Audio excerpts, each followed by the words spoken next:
Hey there, welcome to another episode of Brain and Behavior. My name is Dr. Kapil Kakkad. I am a psychologist and author. I used to write for Times of India, Speaking Tree, and Mind, Body, Spirit and You. Today I shall be talking to you about the adolescent brain and the adult brain. Yes, what is the difference between adolescent brain and an adult brain and what researchers have shown? So let's get going. Experiments consistently show that adolescents during risk-taking, the prefrontal cortex of the brain is not as much activated as that of an adult. And remember, prefrontal cortex of the brain is about measuring the consequences, the ramifications. It is about controlling the impulse. It is about reasoning out things. And since this part of the brain is not getting active or proactive when the adolescents are thinking, is why the adolescents may get into hush decision making, which may not go their way or which may backfire. And this does not happen with adults. Why? Because the adults' prefrontal cortex is something that they would use more. There's another reason for that. The prefrontal cortex of adults, like which I have already shared in my previous video on adolescents, the prefrontal cortex brain of the adults is fully developed, and it normally gets developed by the age of 25. Though we may call somebody an adult and age for 18 years onwards, but it gets fully developed by 25, and it can, if the adult wants, it can get extended and it can develop even more till the age of 30-35 also. But when we talk about adolescents, the adolescent's neural activity in the brain is not developed because of the lack of experience and exposure. That is why their reasoning ability, their impulse control is restricted. So that is the one part where the adult vis-a-vis the adolescent, how the brain works. And that is even more the reason the adolescents would indulge in reckless behavior, in thrills, in drugs, addiction, alcohol. Again, because their prefrontal cortex is not developed and it is not functioning how it should. And when we come to the second part, it shows that adolescents will take positive feedback extremely positively. They will somewhere internalize it and they will accept it, appreciate it, and later on it becomes part of their belief system, etc. And that is what happens with adults also. However, in the negative feedback case, the adolescents, it shows the brain activity of the adolescents is very low, which means they are not interested in negative feedbacks. But when the feedback is negative or bad, something else happens in the brain of the adolescent. Unlike an adult brain, which is seen to be super active when it comes to negative feedback, which internalizes it, in case of adolescent, that does not happen.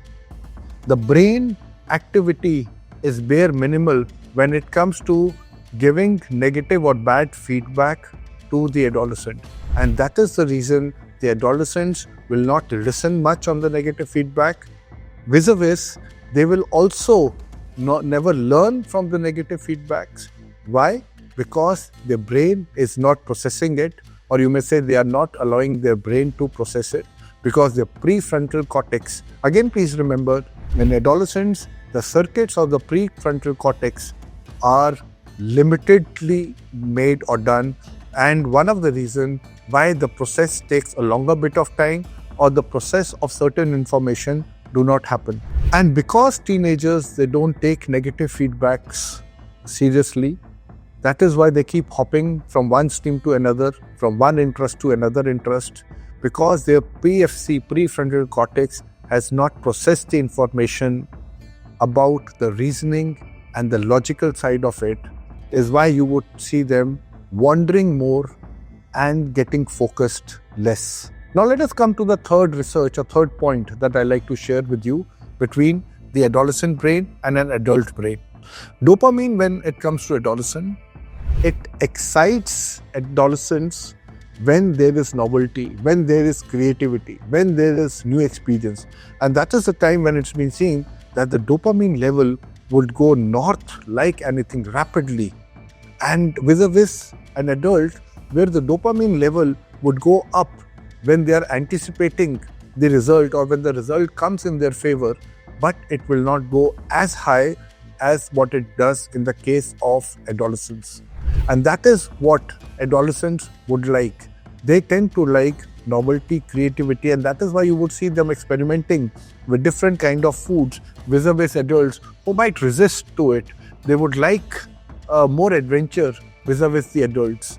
So dopamine level plays a pivotal role, and the experiment which was done on children, which is, you may say, below the age of 10, the adolescents 13 to 19, and the adults. And this is what the experiment showed, that when a reward in terms of money was given to the children, their brain dopamine level were more or less unmoved. One of the reasons is because children at that age did not understand the money and what money can do for them. Well, you may say, well, today children are very smart and they would understand it. But when these children knew that their parents would kind of give them anything and everything, their dopamine level did not rise despite giving them the bait of the reward of money. Now, when the adolescents were given or offered the reward of money, their dopamine level jumped incredulously. The dopamine level was so high that it was like it kind of surprised everyone that the dopamine level of the adolescents went far high. This shows that anything that comes in the way of adolescent, which is positive, the dopamine level will jump.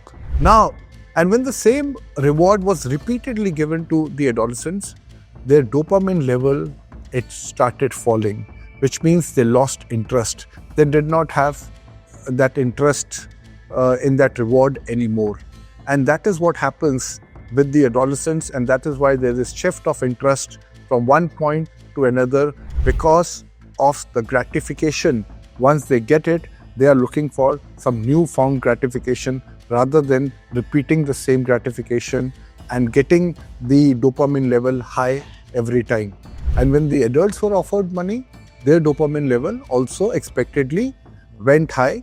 And when they were offered money again and again, the dopamine level were more or less consistent. They did not drop like they dropped in the case of adolescents. So now the question is, why did the dopamine level fluctuate?